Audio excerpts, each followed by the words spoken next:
It's Nancy at Nancy Chu Homes, and today we are going to talk about commercial real estate, all right, and how this could affect the residential side. All right, I think we all know this. Office space demand is down. Half of you guys are working from home. Most of you are working primarily from home. Office space need is down. We are hearing that small businesses, small professional businesses, are simply just tearing up, walking away from their office leases because they're just like, you know what? This is a 5-year contract. I don't really need this anymore. It's easier for me to just tear up this lease and walk away rather than be trapped for 5 years in an office lease that they don't need. So that's just happened. That's for small businesses, but imagine how much office space, large corporations don't really need anymore. Less demand for office space, higher vacancy rates.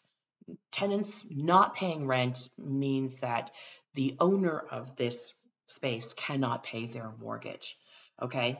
So this is kind of what we're seeing right now. All right. New York, San Francisco, these guys have 30+% vacancy rates in the cities right now, in those cities. That's crazy, right? Domino effect, right? So if there's less people in the office, then there's less people using restaurants and retail nearby. It means that the parking garage on the corner is not full, and it means that the commuter train is not full either. By us in northern New Jersey, we just saw a commuter bus line, decamp bus, throw in the towel. They were just like, we can't, ridership is down. We can't do this anymore. And they threw in the towel. This all causes property values to go down. All right. Commercial real estate values are down. We're down Q1 of this year. It's the first time they've been down in like 12 years. So that's pretty crazy. But if commercial real estate value goes down, then we're going to see this loop, right, of commercial real estate value goes down. Therefore, the banks will stop wanting to loan to them. Therefore, value will go down some more, which will force the banks to not want to loan to them. It's this thing that happens ad infinitum.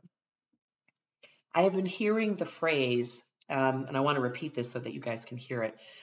The capital markets are strangling commercial real estate. I have heard that. It's an interesting phrase. It means that right now, the banks are very hesitant to loan on large development commercial projects, which means it's hard to get those off of the ground, okay? If the banks lend less, don't forget, the values fall even more. But it becomes very difficult to get any large projects off the ground. Because do the banks want to put in that kind of risk factor right now? Q1, commercial real estate loans were down like 50% from last year. Okay, that's pretty significant. Commercial real estate is not like residential real estate, all right? Commercial real estate, what you do is when you get the mortgage, you get like a 10-year mortgage, which means that after 10 years or somewhere in between there's a strong likelihood that you need to refinance your loan, right? So if you got your loan 10 years ago, chances are if you're going to refinance now, thinking there's a strong likelihood that the interest rate's significantly higher than when you got this loan in the first place, number one. Okay, so you've got investors and developers at this point who need to do refis. I would tell you that there's probably between $400 and $450 billion of commercial loan right now in this year that needs to be refied. That is a lot of money, all right? So think about this. If you need to refi and your value has come down, you better hope that when you refi, you've still got enough equity in your property, even if you've had value drop. Does that make sense? All right, let's put it this way. There's definitely a lot of information floating around right now, a lot of talk that we're going to be down about 20% in terms of commercial real estate loan defaults, as in like potentially up to 20% of commercial real estate loan defaults. Yeah, that's pretty scary. Now let's talk about how this comes around full circle. Do you guys remember who holds the vast majority of commercial real estate loans? I'm going to show you. Watch the scroll. Okay, top 20, top 20 banks with, largest real estate, commercial real estate loan portfolios. Yeah, check this out. This is a lot of regional bank. There are, as we count through this, as I scroll, you can count. There are 8 major either investment or depository, players here. The rest of these are smaller, mid-sized regional banks. Okay? What are they known for? They are known for carrying not only a lot of commercial real estate lending, but also a lot of warehouse lending. Warehouse lending is how individual mortgage banks carry lines of credit to loan originators. So these mid-sized banks, right, offer line of credits to loan originators to make mortgages to people for residential housing. So that's how your guaranteed rate, your, Cardinal Bank, your Loan Depot, that's one of the ways that these guys get money in order to lend to people who are purchasing residential homes. All right.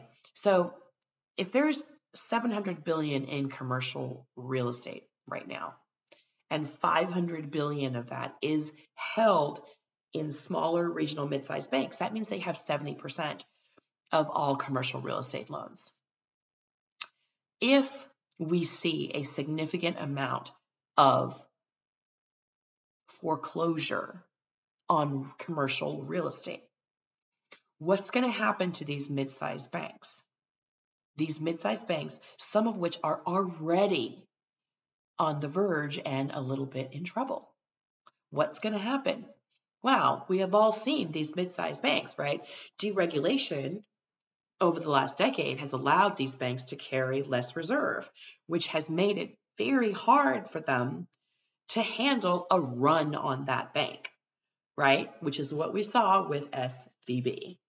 So please understand that if the commercial real estate side hits a 20% foreclosure rate, which is kind of what people are afraid of, a 20% default rate, right? Which is the stuff that we've been hearing, then we're talking about significant numbers of mid-sized regional banks that might not survive this. And if they don't survive this, then independent mortgage brokers are going to lose a significant pipeline for the money that they lend to consumers. That would be the warehouse lending part, which means consumers will have less loan product. That's where it comes in. It means that consumers will have less options for loans and loan products, and it will start to squeeze the rates together and squeeze the products together. And you and I both know that less choice for consumers is never a good thing. More choice is always better. All right, guys. Before I sign off, I'm going to say, let's scroll through to the end. How does this affect not just the residential lending side, but what goes past it? Well, what goes past it is this is all interconnected. That you'll see it start to affect the stock market, 401ks, pensions, IRAs, etc. Savings. This whole thing is a mycelium network. And if one thing falls, the rest of it could be affected as well. I don't want to be a Debbie Downer. It is what it is. But I thought I'd share this with you because I had some thoughts about it today. Oh, hey, listen, if you have not yet gotten an invitation to movie night, which is we are playing The Princess Bride, June 23rd. If you have not yet gotten your invitation for movie night, just shoot us back an email or a text asking for a movie night invite. I don't know why you didn't get it. You should have. And all right, looking forward to talking to you guys next week.